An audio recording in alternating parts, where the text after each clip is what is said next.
हम ये कहते हैं कि इस देश में ना दलित है, ना पिछड़े हैं, ना बिछड़े हैं, तो सब होने चाहिए।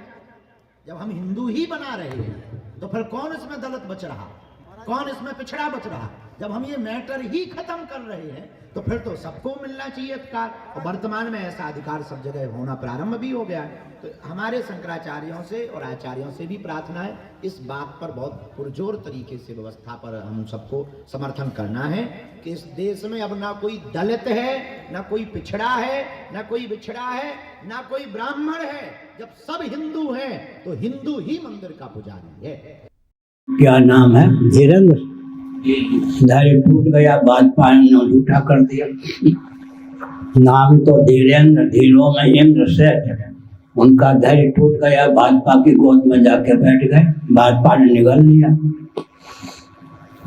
देखो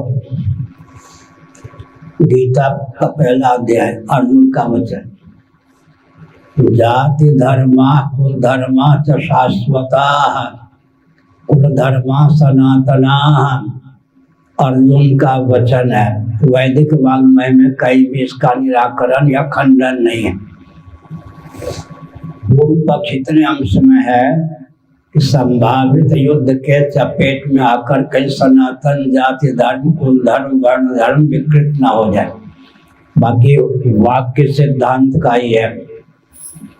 अब विचित्र बात यह है, जो जो जाति धर्म को विकृत करने चलता है या चले हैं, एक विचित्र बात है,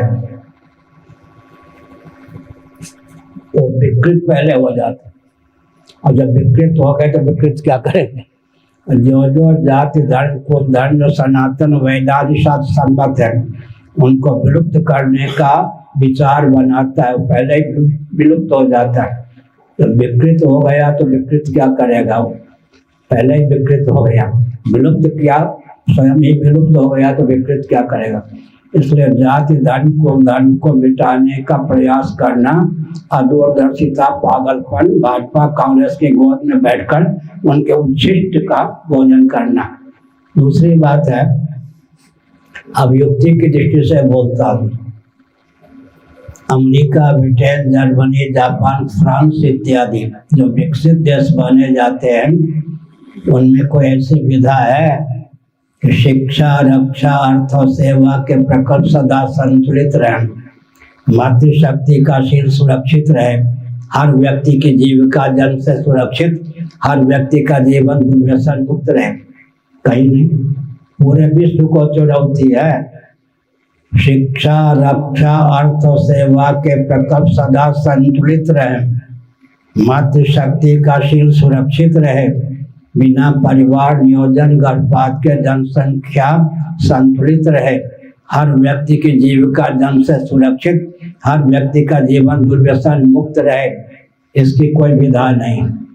हमारे पूज्य गुरुदेव स्वामी करपाती जी महाराज ने कहा, डटकर वर्णाश्रम का मंडन करना, उसके स्वरूप स्वभाव प्रभाव का वेदादि शास्त्र सम्मत विधा से युक्ति से प्रतिपादन करना, क्योंकि कलयुग के अंतिम चरण में ब्राह्मण कुल में भगवान कल्कि का अवतार होगा। तब तक ब्राह्मण कुल पतित होने से, वर्ण संकर होने से, विकृत होने से, विलुप्त होने से बचा रहेगा, तब तो होगा ना। इसलिए एक ऐसा है जो विकृत करने चलता है, पहले विकृत हो जाता है, और जो विलुप्त करने चलता है, पहले विलुप्त हो जाता है। जब विकृत पहले हो गया, विलुप्त हो गया, तो उससे क्या होना है?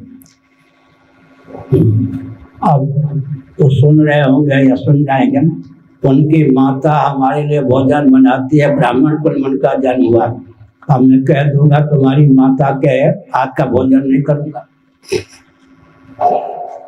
तुम तो विकृत हो गए ना। तुम्हारी माता ने तुमको कान पकड़ के चाटा नहीं मारा होगा।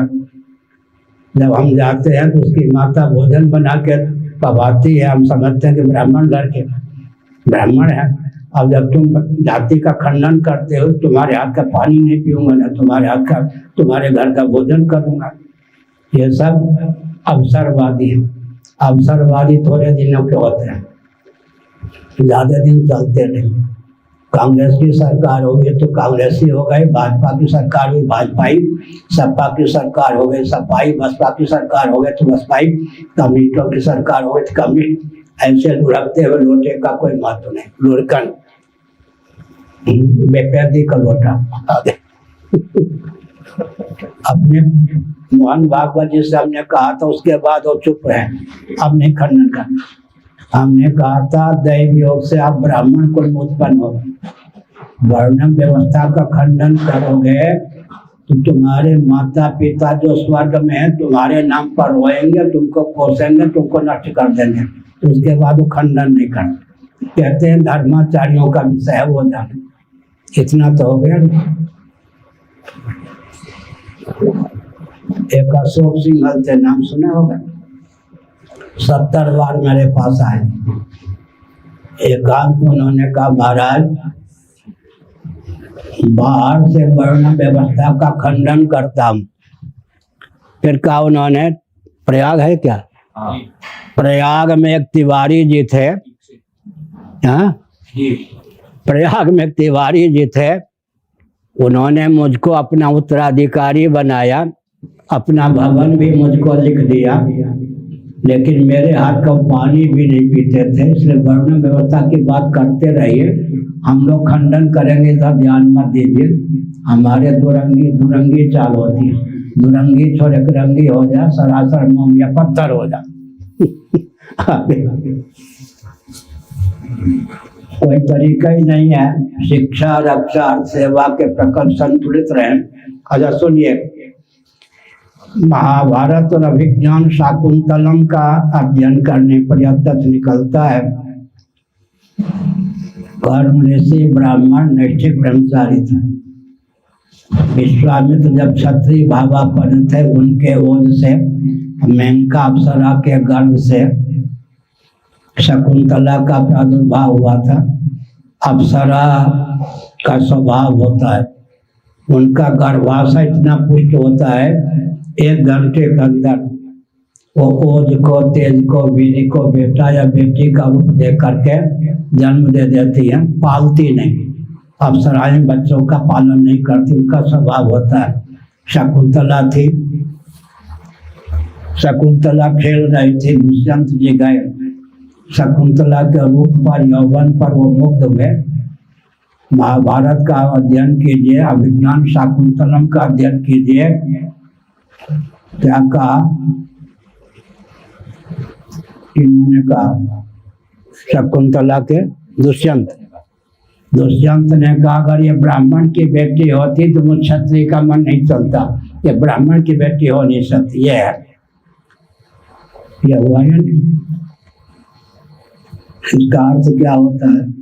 इसलिए अगर मातृशक्ति का शील सुरक्षित रखना हो, जनसंख्या संतुलित रखनी हो, हर व्यक्ति का जीवन दुर्व्यसन मुक्त और जन्म से हर व्यक्ति की जीविका सुरक्षित रखनी हो, शिक्षा, रक्षा, अर्थ और सेवा के प्रकल्प संतुलित रखने हो, तो वर्णाश्रम व्यवस्था को माने। एक विचित्र तथ्य है, एक होते हैं पर विरोधी, डाकू इत्यादि मार डाला बच गए। एक पर विरोधी होते हैं, सर्प में किसी को डसा, जिसको डसा हो तो मर गया, सर्प बचा रह गया। दूसरे होते स्व पर विरोधी, आग जो होती है वो दाही काष्ठ को खाकर स्वयं भी शांत हो जाती है। एक पर विरोधी, एक स्व पर विरोधी, एक है स्व विरोधी। जलाशय में तरंग माला उठती है, अगर कोई गीली होने योग्य वस्तु या गीला होने योग्य व्यक्ति ना हो तो फिर उसको क्या होगी? अपने आश्रय को तरंग माला तो आर्द्र कर दे, संभव नहीं, आश्रय पर कारगर होगी नहीं, विषय उसको प्राप्त है नहीं, स्वविरोधी नष्ट हो जाती है। इसी प्रकार ये धीरेन्द्र इत्यादि जो है नाम के स्वविरोधी है। समझ गए? वर्णाश्रम को मिटाने वाले की भावना, जिसके हृदय में वर्णाश्रम को मिटा दूंगा पहले मिट जाता है। विकृत करने की भावना वाला पहले विकृत हो जाता है। अगर समझ गए, और विलुप्त करने की भावना वाला पहले विलुप्त हो जाता, विकृत हो गया, विलुप्त हो गया, विकृत विलुप्त करने की क्षमता ही कहाँ रहती है। पुराना मान हो दिया दार्शनिक तथ्य, पतित होना हुआ ना, पतित होना हुआ, गिरना हुआ। पुण्य के प्रभाव से ब्राह्मण कुल में उत्पन्न हुए, वर्ण व्यवस्था को कोसने का अर्थ होता है। क्या अर्थ हुआ? क्या कोई अपनी बहू बेटी का विवाह दूसरे कुल में कर लेगा? कर लेगा तो पतित माना जाएगा या नहीं? कहने के लिए वर्ण व्यवस्था खंडन है, या करके भी दिखा दो, समाज पानी भी नहीं तुम्हारा पिएगा, इससे ज्यादा क्या करना। मुझे रामकृष्ण आदि भी आते हैं तो वो वर्णाश्रम को चरितार्थ करने के लिए भूमि पाते हैं। जिनका नाम लिया जाता है वो नामी रामकृष्ण इत्यादि डटकर वर्णाश्रम व्यवस्था का पालन करते हैं। तो उनसे भी बढ़कर होगा क्या? भगवान नाम के बल पर तो राम कृष्ण शिव इत्यादि जिनका हम नाम लेते हैं, 3 प्रकार का सर्ग होता है। मैथुन सर्ग, उसके ऊपर मानस सर्ग, उसके ऊपर स्वयंभू सर्ग। मैथुन सर्ग में विवाह इत्यादि की मर्यादा निर्धारित है, निषेध है। मानस सर्ग में नहीं और स्वयंभू सर्ग में नहीं। मानस सर्ग में मैथुन सर्ग के विरुद्ध कोई विवाह इत्यादि हो तो प्रातीतिक विकृति है, वास्तव में नहीं। इसलिए ये जो व्यवस्था है मैथुन सर्ग में लागू है। मैथुन सर्ग से ऊपर मानस सर्ग होता है। शनकादि की उत्पत्ति, नारदादि की उत्पत्ति मानस सर्ग है। भगवान ब्रह्मा की अभिव्यक्ति स्वयंभू सर्ग है। इसलिए वहां पर सरस्वती और ब्रह्मा जी का संबंध स्वयंभू सर्ग के अंतर्गत है, इसलिए वहां पर दूषण है ही नहीं। तो मैथुन सर्ग, मानस सर्ग, स्वयंभू सर्ग 3 प्रकार का सर्ग होता है। आगे